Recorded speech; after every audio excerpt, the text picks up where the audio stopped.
Good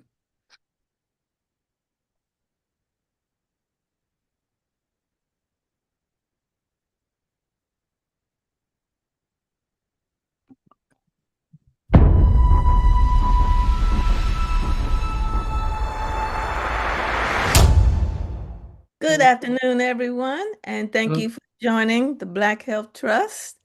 African Americans face a higher risk of pancreatic cancer and a higher risk of death from it. But awareness and early action can save lives.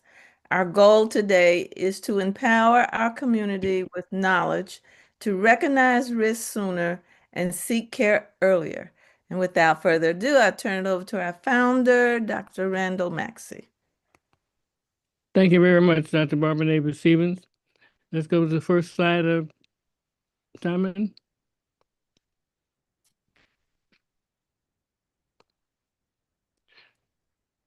So we know that there's a pancreatic cancer risk that's higher in African Americans. Next slide.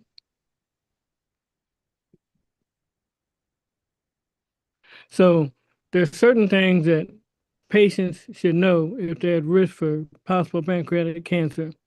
One, symptoms that might need evaluation. If there's unexplained weight loss, that's very important. And you're not trying to lose weight.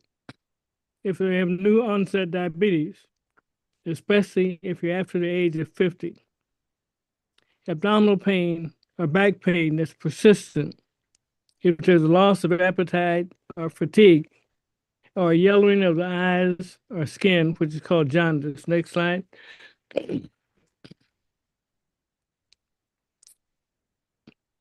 So the most important first test that should be done when you go to your physician would be a CAT scan or CT scan of the abdomen with contrast. If they can't do it with contrast, you can do an MRI.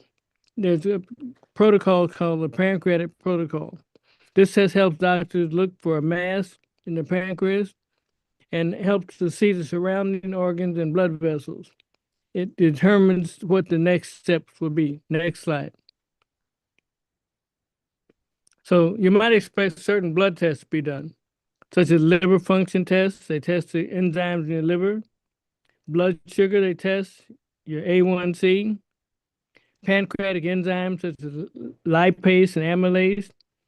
They also do a test called a CA19.9, which is a tumor marker that helps monitor but not diagnose alone. Next slide. So some awareness that we need to be aware of. So African Americans have a higher risk of pancreatic cancer compared to some other groups. Risk factors include high rates of diabetes and obesity that occur in African Americans. Smoking exposure, even if you don't smoke yourself, even being around secondhand smoke or other people smoking can be very risky, not only for your lung cancer, but for pancreatic cancer. Chronic inflammation and stress. Stress, of course, we know is not only biological, but if it happens from structural racism. And also, we know there are possible genetic as well as socioeconomic factors, including poverty, financial problems, etc. Early evaluation of symptoms is especially important. Very important that you get seen early. The first time you suspect it, it's better to suspect it and not have it than to not expect it and let it pass. Next slide. So when to get care as soon as you can. One, contact your doctor. If you have rapid weight loss, persistent abdominal or back pain, new onset diabetes with symptoms, yellow skin or eyes, dark urine or pale stools. Next slide.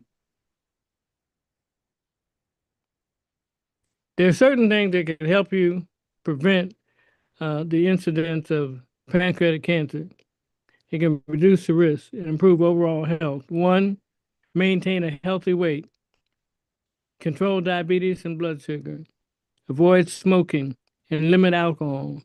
Eat a plant-rich diet, vegetables, fruits, and whole foods. Exercise regularly at least 150 minutes a week, regular medical checkups, and manage stress and sleep. Sounds like we're saying this for the past few weeks, all the same thing. Next slide, please. So, what are high risk groups? One, if you have a family history of pancreatic problems, especially pancreatic cancer, there's some genetic mutations that happen if there's chronic pancreatitis in your family. Next slide. Lifestyle, smoking, and that's very important. Smoking causes not only high blood pressure, but it's a major cause of cancer in general, but especially uh, pancreatic cancer. Exercise is something that's very helpful. A healthy diet, weight control. Next slide. So metabolic control, make sure you control your glucose. Remember we talked about several weeks ago about spiking blood glucose after you eat, and that affecting you in terms of Alzheimer's disease, but it also something that can send you into pancreatic cancer. Blood pressure management is important. Lipid optimization is important. Next slide. So epidemiology, in terms of overview, there's a higher incidence of mortality. Mortality means death in African American. It has an earlier onset and there are lower survival rates. Next slide. And I talked to somebody before we started online. I'm going to invite them if they want to just give a comment on what they've gone through. This slide, Dr. Nathan Stevens, going to help me with this slide. Incidence of pancreatic cancer by race. African Americans have a mortality risk that beats everyone else's, followed not too closely behind by whites. Hispanics and whites are very close together, kind of neck and neck. And then Asian Pacific Islanders. But Go, go, message go from back, here is that the Asian Pacific Islanders have a rate about 50% lower than that of African Americans. go back to the next slide, the past slide, Simon. Go back. This one. Okay. Incidence trends over time. The blue line is representative of African Americans. The orange line is of whites. And between 2000 and 2025, there has been a slow but steady increase in both groups. But the starting line for the two are radically different. The white line, as you can see, is about five-ish, 5 or 6. The African American line is at about 13.5 at the starting line. And by the time we get to 2025, the African American line is at 16 plus, and the white line is at about 12. So there has been parallel increase, but a wide difference in incidence. Okay, go ahead and advance them, Simon, to pass that one. So CRAS, which is a mutation that happens, it causes 90% of the problems in pancreatic cancer. It's an inflammatory gene expression, and it's very important. Next slide. So CRAS mutation is prevalent in cancer. It's the highest in pancreatic cancer. It's very significant in colorectal and lung cancer, and it goes across multiple tumor types. And we won't look at the slide on this. Next slide. So it's important because it's genetically susceptible. Its environmental exposure can reactivate it. It's a present metabolic disease preference. If you have chronic inflammation, it's epigenetic, and also it's one of the social determinants. It's affected by social determinants of health. Next slide. So environmental exposure. Tobacco exposure can enhance your ability to get pancreatic cancer. Diet and processed foods, which has phosphates in it, occupational toxins, pollution, and environmental carcinogens can also affect your liability for pancreatic cancer. Next slide. Metabolic disease, obesity, type 2 diabetes, hyperinsulinemia, insulin resistance, metabolic syndrome. Next slide. So chronic stress effects that can affect you. Next slide. So selective pressure concept. The crash mutation can be selected under metabolic stress. So that's something we don't want to happen. Hyperglycemia favors this happening also. Next slide. So we know that your president has been talking about health equity and DI, and we know these things really affect us. So we need to be screened for these problems. We know that environmental justice, a lot of our neighborhoods have all the factories, the bad water, bad electricity, and these can affect us very much so. Next slide. Next slide, just pass this one. So this is a very important one. Oral pathogens are linked to pancreatic cancer. Remember, we had Dr. What was the doctor's name? Dr. Neighbor Stephen? Dr. Dixon? Periodontal disease is associated with pancreatic cancer. So you got to take care of your teeth. Make sure you're brushing twice a day, that you don't have gingivitis or infection in your gums. Next slide. Well, one other must is that you have regular checkups.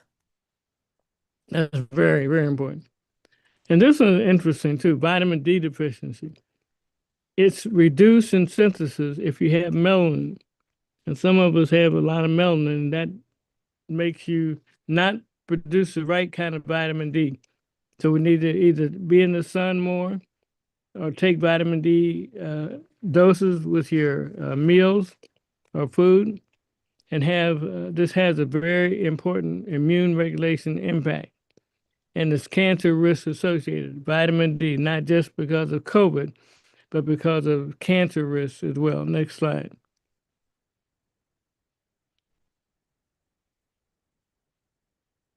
Next slide.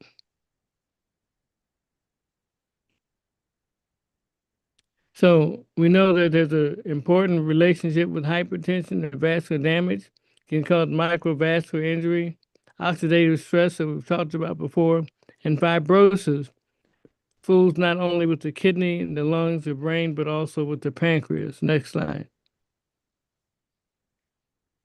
Chronic kidney disease is involved as well. Urinary toxins can simulate the cancer risk. Next slide. Dr. Neighbor Stephen, want to take this one? This slide is trying to tell us that smoking is bad. That's the long and the short of it. That's the whole thing. If you look at the risk from 1 to 2, smoking, the more years you smoke, the higher the impact of smoking on your risk for developing pancreatic cancer. Next slide. Alcohol is another cause of leading to pancreatic cancer. Next slide.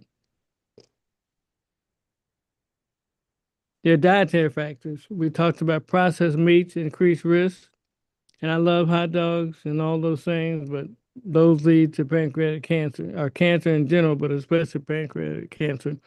Fruits and vegetables are protected. High sugar intake can cause the cancer to be more frequent. Next slide.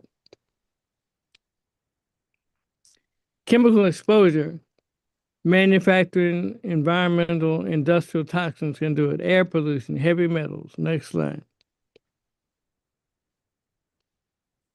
Anti-inflammatory strategies that can help. If you have omega-3 fatty acids, you want to have those.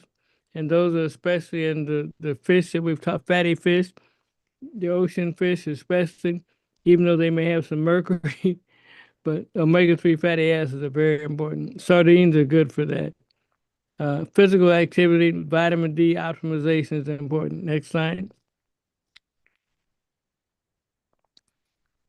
Stage versus survival. Dr. Neighbor Stephen again.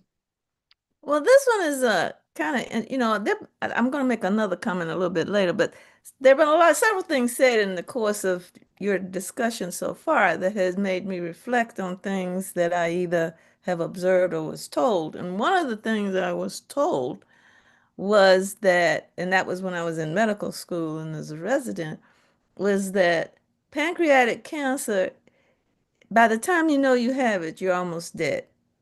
And the reason for that was because the symptoms can be none in a lot of instances or so common to other things and maybe not that severe that the symptoms are ignored, even if they are there, until it's a major catastrophe waiting to happen. So this graph depicts that where it's showing that the 5-year survival rate of people, depending on the stage of their pancreatic cancer at the time of their diagnosis. So your best survival is if the cancer is identified when it is small, means that early on in the course of the cancer and is well localized and has not spread. That's when you have your best 5-year survival. When regional nodes and organs are involved, meaning that it has begun to spread over the body, your 5-year survival rate has been dramatically reduced from 40 years down to almost 15 years. If the cancer is, the colloquial saying, is spread all over the place, then your 5-year survival is non-existent. Your survival is probably closer to 2 to 3 years. Let's go to the next slide. So, risk reduction. How do you reduce your risk? Avoid smoking. Again, that smoking is showing up on every slide. Healthy diet, weight management, diabetes control. Next slide. So may I make my comment now that I've been waiting to make? Yes, you may. Of course, we want to do everything in our power to reduce our risk for any and all the things we ever talk about. Um, but pancreatic cancer has fascinated me for some time, but it became very important to me when my grandmother developed it. Now, the reason it blew me away that she developed it was because she was 95 years old when she developed it. She was a non-smoker, healthy diet, good weight, not a diabetic, not a hypertensive, walked a lot until she got very much older, like 90.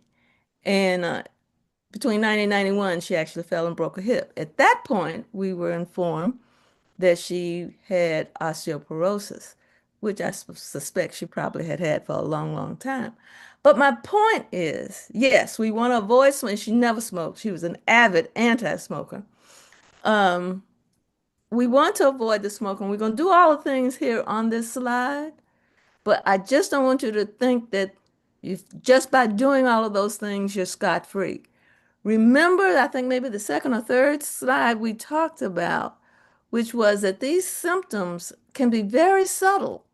It's very easy to mistake the pain of pancreatic pain from just gas or some of the other signs and symptoms. So my plea is that we observe all of the good things that Dr. Maxey has shared with us, do it as the best we can, but you still got to be watchful. Very good. Very good. Next slide. So, key takeaways. You want to discuss this, Barbara? Key takeaways: disparities are multifactorial Prevention and early detection are critical. Next slide.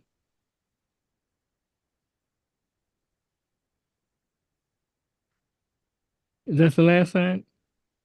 Must be.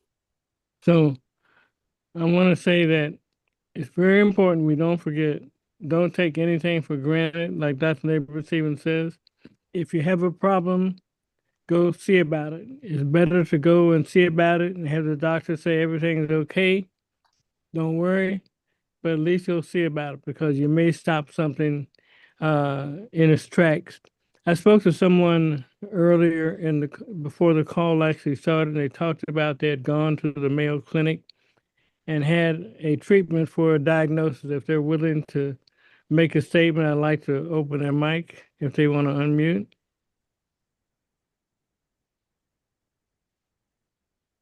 but it's not required.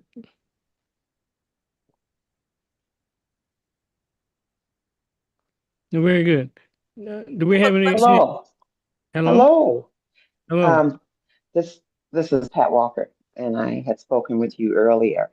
Yes, I indeed was diagnosed with pancreatic cancer, um, December of 2016, and I agree with much of what is said through the slides. My symptoms were mistaken for gallbladder, which is pretty common. I had been seen in the urgent care, and I went in because for me, I just felt like I had to truly focus for my food to digest. I mean, I don't know how to explain it any better than that. And then, I had a history of occasional constipation. My vocation, I'm a retired public health nurse.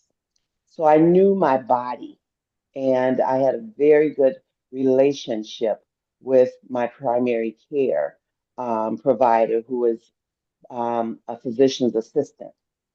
I had been seeing Lori, I bet you, over 20 some odd years. And after two visits to urgent care, and the last one being a physician saying, Pat, if um, you start experiencing acute pain, I want you to go directly to the emergency room.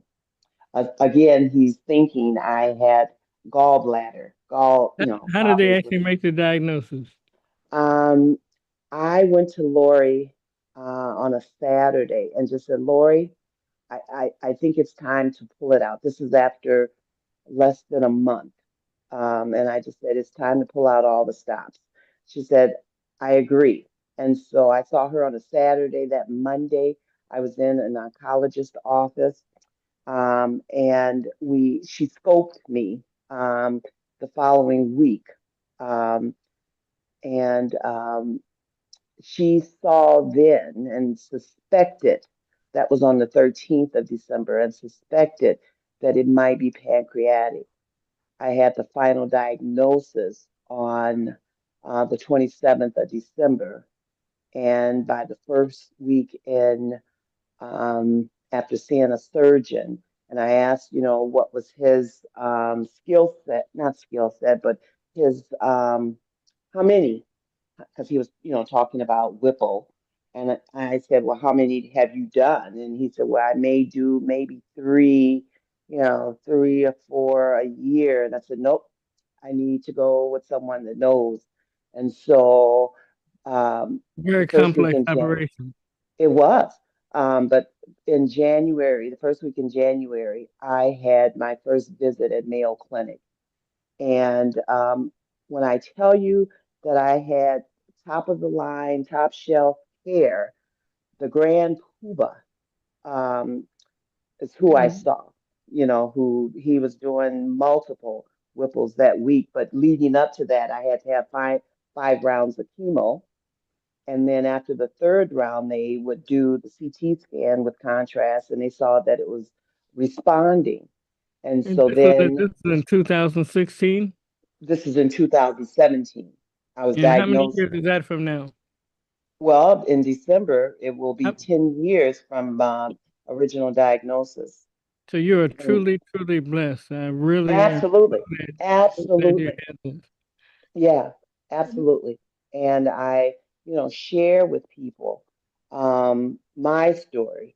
And God knew that I only needed to hear about survivals and survivors, and the stories would come to me where people who had survived 10 years or 15 years and just surrounded me. So I was in a good headspace And and then had two I'm sets of teams. I'm gonna, sorry.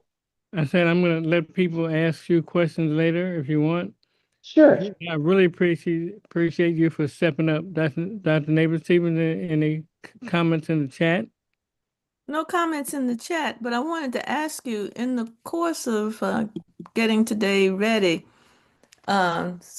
clearly surgery is one of the, well, it was the first um, therapy available. But in recent years, there have been some additional therapeutic modalities, and survival rates are being reported to be increasing based on some of the newer technologies that are available. I was wondering if you wanted to talk about some of the chemo therapeutics, the genetic approaches, along with the surgical. Yeah, some of those Well, are being developed. And say there's some genetic therapies, mhm, but the Whipple and radiation and chemotherapy are the triple threat right now mhm, still for mhm. pancreatic cancer, even though we have some new things coming on. I think it goes beyond the scope of what I want to accomplish today. The main thing I want to accomplish today is know how critical it is to get diagnosed and start be under the care of an oncologist uh, on that. I want to ask our other co-moderators, starting with Dr. Lawson, if they have any comments, especially the effect of stress in this particular cancer, and uh, Dr. Walks, who I'm going to tell I went to church today. Dr. Lawson? Allow me to unmute. There we go. Yeah, the relationship to pancreatic cancer, the stress is, I think, like everything else, it may be irrelevant, may be relevant. I think the key thing is recognizing it. It's interesting. One of the early symptoms of pancreatic cancer is a sense of impending doom, which is also a common feature of panic attacks as well. And I've had several patients who um, presented with what we thought were panic attacks turned out to be pancreatic cancer, and vice versa. So when someone comes in and says that they have a feeling that the end is coming, impending doom, and nothing specific is going on, I'd say, we don't know which doom it is, but be prepared and get a workup to make sure that we get the right diagnosis. I also want to give a shout out to Dr. Wayne Frederick, who's a longtime president of Howard University, and who while he was as an active president, has continued to do pancreatic cancer surgeries. Thank you very much. Dr. Walks, how are you? I'm doing well, Dr. Maxey. And Dr. Maxey, I went to church today as well. And I sat on the one of the second row. things that what's that? I sat on the second row. Dr. Maxey, I'm not big time like you. I don't get to sit on the second row. I was actually working today. I was on the parking ministry and then I was ushering today. But Uh, we talked about health equity today in church, and we have a pastor that will help us understand, if we don't know already, that it is absolutely biblical that we are supposed to take care of our health and we are supposed to be advocating for health equity. So pancreatic cancer is something, Dr. Maxey, that always, always, always hits me very hard when I hear about it. And the one thing that we haven't talked about yet today with respect to pancreatic cancer is I used to have a brother-in-law, good guy, good human being, never smoked, never drank, worked out regularly, and started having pain.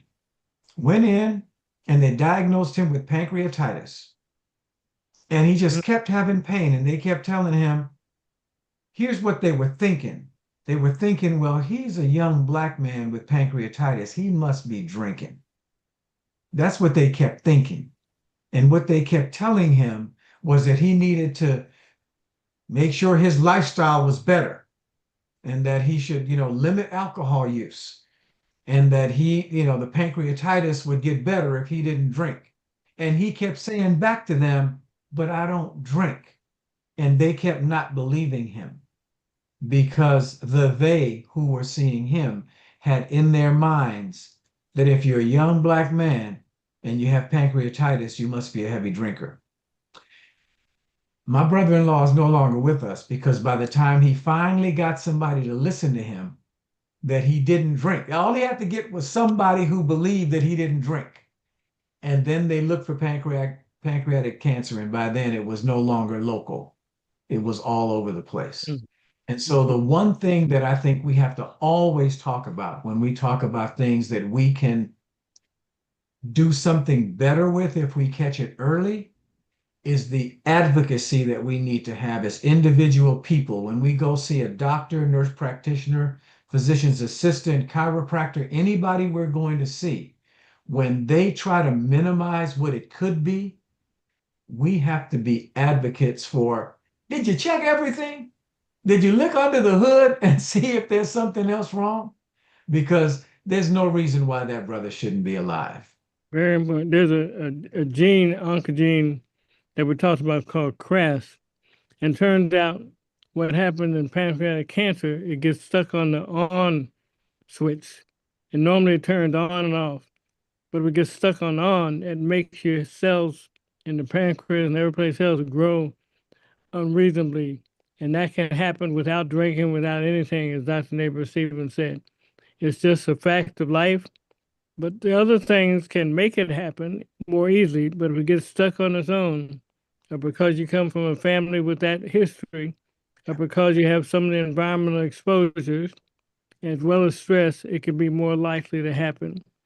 Thank you very much. Dr. Barbara Davis Stevens. Well, I want to go back to Dr. Walks and um, ask him to be more specific and concrete about what and how we can advocate for ourselves.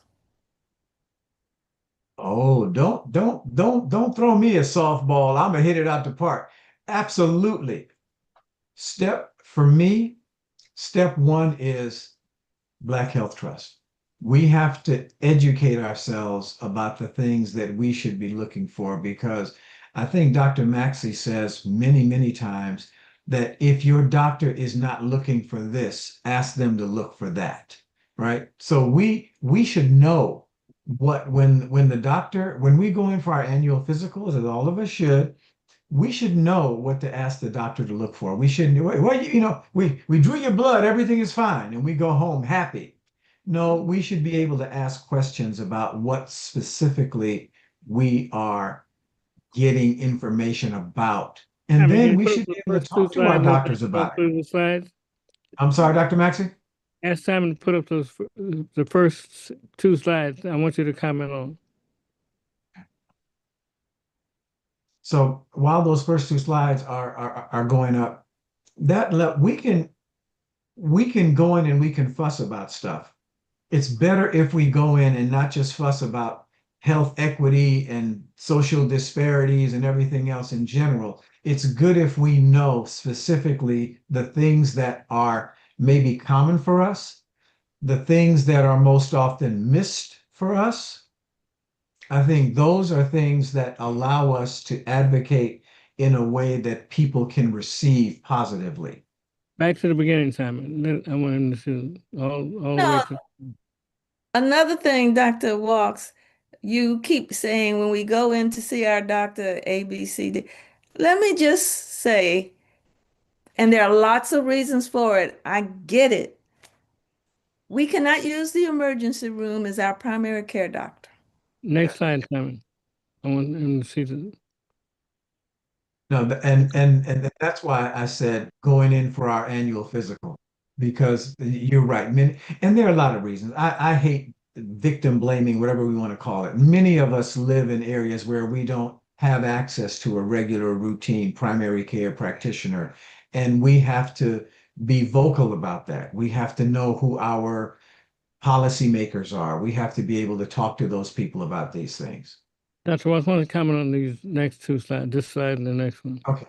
Um, this slide, what patients should know. Thank you, Dr. Maxey. This really does actually go to that that not not letting someone tell us, for example, that unexplained weight loss may be because of this or maybe because of that, without thinking. There's something that we all go through when we're in our medical training. It's called a differential diagnosis. And people try to shortcut and say, well, if you hear hoofbeats, think horses, don't think zebras, because it's more than likely it's a horse than it's a zebra. However, you should be able to know that maybe it's not a horse. Other things have hooves as well. And so this unexplained weight loss is one. New onset diabetes is, well, y'all people that look like y'all always get type 2 diabetes when you get older because, you're a little bit overweight or what have you, and that's just ordinary and normal. It may not be ordinary and normal. Abdominal or low, is there anything that doesn't have abdominal or low back pain as a possible symptom? I don't think there's any medical condition where you can't have abdominal pain or low back pain. And so it's important when someone tries to guess what it's talking about. And to go back to what Dr. Lawson talks about, if you have loss of appetite or fatigue, open the entire cupboard because it could be something, it could be on the depression side of the house, it could be anxiety, it could be stress, it could be pancreatic cancer, it could be all kinds of things that are going on. Yellowing of the skin or the eyes usually takes you back to the liver area. So that one is not as, but all these others, all of these others, we have to be advocates for people being comprehensive when they look at us. Don't Go look to, at me and just see a black man with gray hair. Look at go, me and see someone who might have any of these other things. go to the next slide, Dr. Walsh.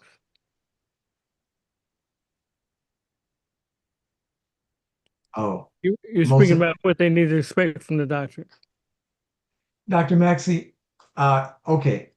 This is the important first test. I think before the important first test is the listening to the patient test. Are you hearing me when I'm telling you that something is going on? I don't know what it is. And I think I think it was Pat Walker who talked about getting that person to actually, I don't know the term you used, but it was perfect. Getting them to go all out or just really dig in and try to figure out what's going on. And I think this test that will look for a mass in the pancreas, that will look at the surrounding organs and blood vessels and determine next steps. You know what all of this is predicated on? All of this is predicated on valuing the patient. All of this is predicated on maybe having to advocate for being able to get that CT scan approved by whatever insurance provider is going to tell you, no, run 17 other tests first. No, come back in a month if the pain is still there. There's so many roadblocks that we have to advocate around. And when I say we, I mean not only the patients, but also the doctors. It's So it's good to easy. always take somebody to the doctor with you, a family member, somebody you love that loves you. A friend of mine said the best physical he ever got was the day that I went with him to the doctor. He said they were checking things I didn't even know I had because I had Dr. Walks in the room with me. So don't underestimate the importance of taking Dr. Lawson or Dr. Maxey or Dr. Neighbor Stevens or somebody with you when you go. It matters. Because all of that helps the practitioner care about you. It matters that the people care enough to be thorough when they see you. Things get missed in people that look like us all the time. And there's one more slide. If you go to the next slide, Simon. Get missed because they don't look for it. Let us be very specific. You want to talk about this, Dr. Barbara? Blood tests you may expect. Well, if you come in with abdominal pain, the appropriate way to think about it is to think of the organs that are in the abdominal area and look at either actually look at or indirectly look at what's going on with those different organs by ordering tests that can monitor functionality. So, if you're concerned about maybe something is going awry in the liver, you look at liver function tests. If you are concerned about glucose, diabetes, you want to look at the blood glucose levels, but and more importantly, the hemoglobin A1C level. If you are suspicious of something going awry in the pancreas, you want to take a look at the enzymes that the pancreas secretes. That would be lipase and amylase. And then if you are at the point of considering a tumor, then there the tumor marker, the CA 19.9 on the screen. Gallbladder issues will trigger some of the same um, tests, the need for some of the same tests, but gallbladder also has some of its own tests, some of which are not just blood tests. They have to go in and scope and take a look. And there are CT studies which are a form of imaging that can take a look at the liver, the gallbladder, the pancreas. So you can take them down. And that Whipple operation that she had usually consists of maybe taking that gallbladder out, the head of the pancreas out, as well as the pancreas out. And so it's a very complex operation. They also may take part of the small bowel as well and reconstitute that. So it's a very complex 48-hour operation that is foundational in if you get that pancreatic cancer early to do.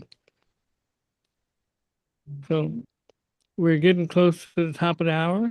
Any other comments in the chat? Got one, let's see. Oh, it was Miss Walker waving. Okay. Okay. She waves way back. Hello. And I thank you for stepping forward. So let's go with final comments, if we don't mind. Dr. Lawson. Yeah, I had to give my usual lecture to the medical students, but the point that Dr. Walks has made, don't disregard mental health, psychiatric symptoms, both directions. On one direction, that illness that you think is physical, but there's no workup that indicates an obvious physical problem may be a persisting, treatable psychiatric disorder. But also, and I've done, thank goodness I had my awareness of helped to lead to a diagnosis. I mentioned in one case in terms of pancreatic cancer, another case in terms of a gentleman who had erectile, who presented with bipolar disorder, but was found to have erectile disorder, cancer. And I just want to note that GI disorders disproportionately seem to express themselves early with psychiatric symptoms. A very common phenomenon. Those in the field are well aware of this. And unfortunately, many times people accept them as psychiatric disorders, refer them to sometimes non-medically trained mental health providers, and they end up missing the diagnosis until it's late. So again, when you have symptoms, and it can be mental or it can, and it doesn't, there's no obvious everyday life factor that seems to contribute to it, depression, anxiety, even frank psychosis, or others. It may be an unrecognized physical disorder that may be very treatable. Thank you very much. Dr. Walks? Thank you, Dr. Maxey. Thank you for that, Dr. Lawson. That was right on point.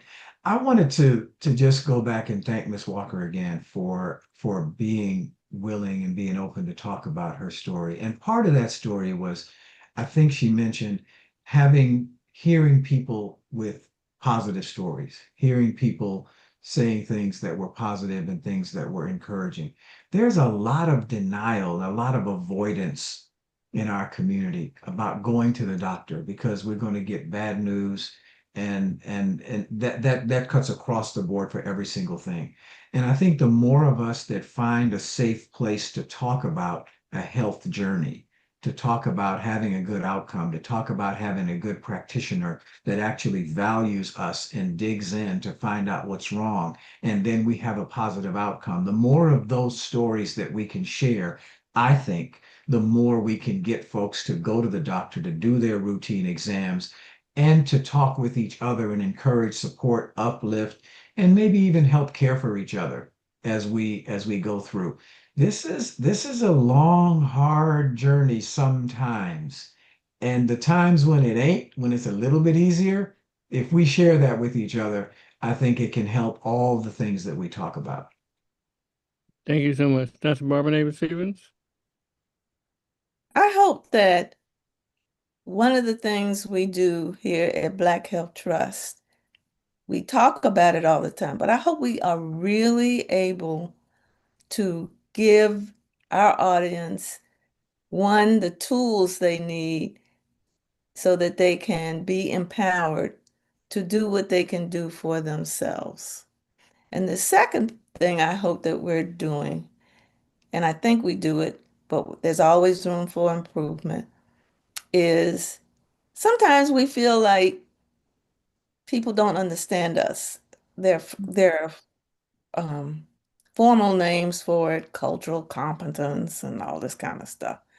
But at the end of the day, it's the comfort that you have in having the conversation with an individual, as well as the trust that the information that you get from that individual is valid and credible.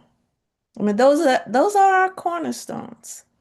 And so when we make comments, all of us are practitioners and have had an opportunity to say a lot of things through the years. And so a lot of the things that we say, you all may not know, they're really coming from our heart because it's things that we have been seeing and wishing that we could do something about. This is one way we can do more of what I am confident everybody on this of the moderators feels, which is that we're here, we're in this practice of medicine because we want to help people. So I hope that this is coming through, and I hope that as much time as we have to share with you all going forward, that we continue to improve those things that I just enumerated. Thank you very much. I want to remind people that we're in the last few days of Black History Month. And it's very important to remember where we've been and where we came from. This week lost a very important person, Reverend Jesse Jackson, who was a colleague of Martin Luther King and ran his organization originally called Operation Breadbasket in Chicago and later Operation Rainbow Push. And I was very honored to be awarded something from them called the Academic Excellence and Community Development back in the early 2000s, along with Fannie Lou Hamer. It's very important what we lost in Jesse Jackson. Don't forget our past because it leads to us standing on the shoulders of men like him going into the future. Have a great day. And Simon, thank you for the help that you've given putting this material together. Thank you for the co-moderators. Thank you all for joining us. Have a happy Sunday. Great day. Great day. Good day, everyone. Bye-bye.